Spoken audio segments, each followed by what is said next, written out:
Thank you very much, and firstly I'd like to acknowledge Jing Lee, Zoe. I didn't know you were from Whyalla, but we'll have to discuss that later.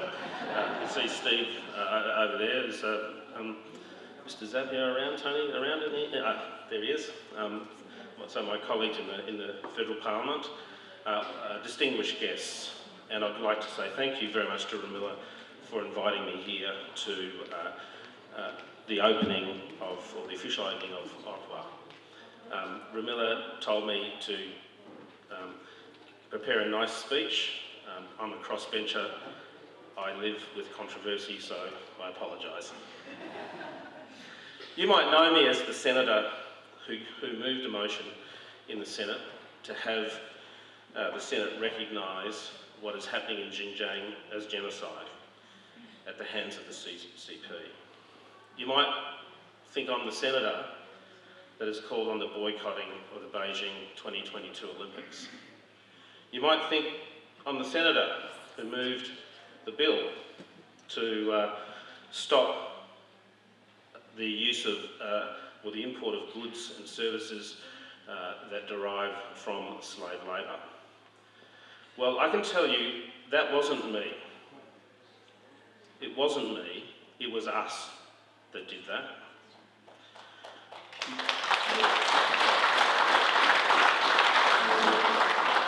My fight for the Uyghurs started with a chance meeting with Halima that turned into a meeting in my office, that turned into a movement in the Federal Parliament.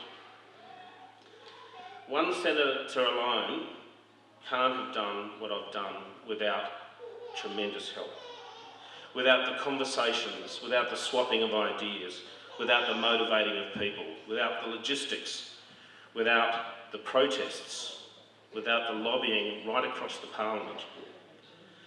Our success in the Senate is actually your success. And I just imagine what may now happen that now that you're a formal organisation. It scares me to think about that a little bit.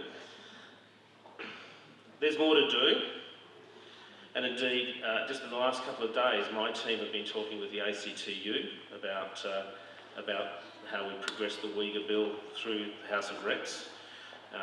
Now I know that my bill was supported in the Senate by the Labor Party, indeed by the Greens, by other independent senators.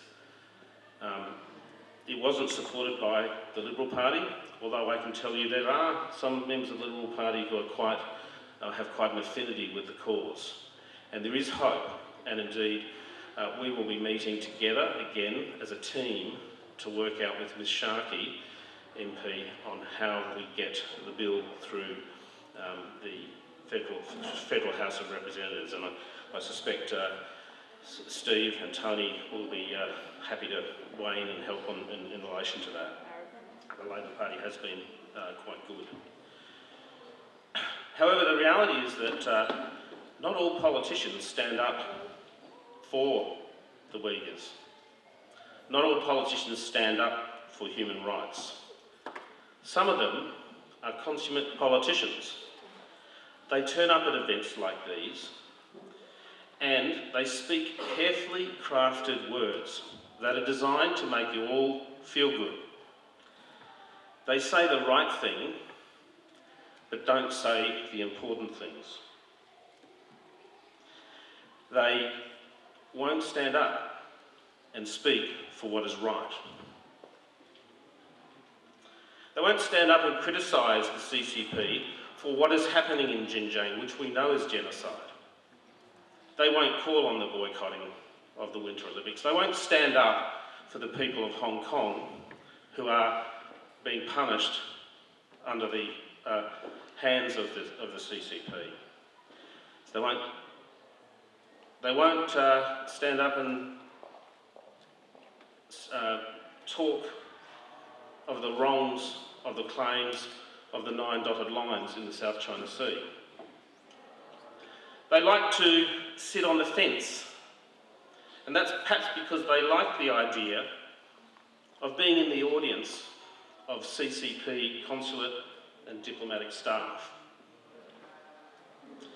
There is a difference between being the consummate politician and being a strong leader. And I ask that we all think about that. In closing, I'd just like to say I stand with the Uyghurs and I will do whatever is necessary, and I will say whatever is necessary to draw attention to the plight of the Uyghurs and other people who are suffering in the face of human rights abuses.